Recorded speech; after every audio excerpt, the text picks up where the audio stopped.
The other day, I was having a really bad day. It was one of those days that I just couldn't seem to get anything done. I had a to-do list that was a mile long, but every time I tried to start something, it was like I just felt paralyzed. Some days are just like that lately because we are all going through a lot. So by the time 5 o'clock rolled around and Willie and I were watching the news, I said to him, you know what? We need to just have some fun tonight. So we turned off the television and we decided to take a walk outside with the girls. By the time we got back to the house, it was so beautiful out that we decided we didn't want to go back in yet. We ended up starting a fire and cooking some brats over it. Thank goodness, because one of the things on my list that didn't get checked off was cooking a chicken for dinner.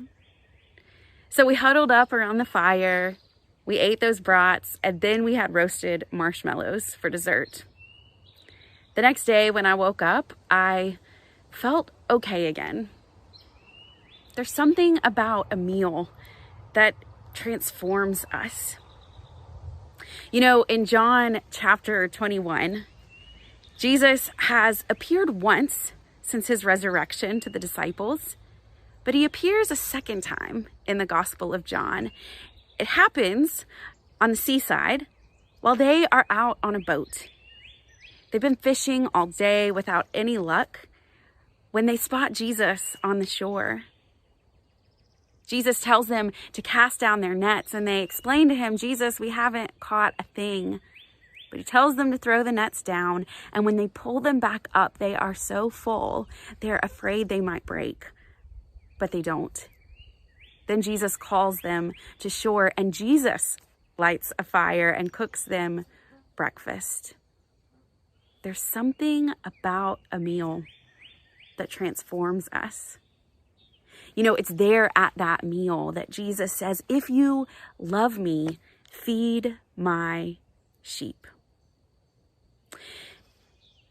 One of the best things that's happened in these last few weeks has been watching your pictures of open tables that you set up in your homes.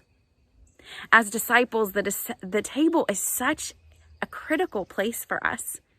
We gather there every week and we say that everyone is welcome. And so during this time, during this pandemic, while we can't be physically together, I don't think that call for us to widen the welcome of the table has changed. I also don't think that this age-old truth of the power of a meal, that hasn't changed either. And that is why we are deciding that during the month of May, we are going to try something new that we are calling the Open Table Project.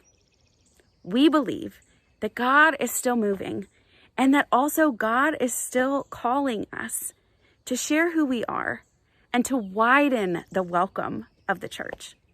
And so during the month of May, we are going to have opportunities for our children, our youth, and our adults to engage with gospel texts that talk about a meal or table manners or some awesome thing that happens around supper. I can't wait to see what God will do. On Tuesdays, Kyle will share a video devotion, especially for our kids.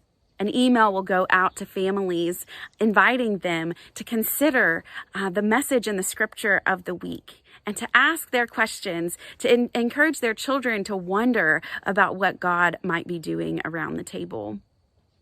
On Wednesdays, we will be sharing a video devotion from different disciples leaders who are going to take our scripture of the week and give their understanding of the open table and how the Gospels are calling us to it.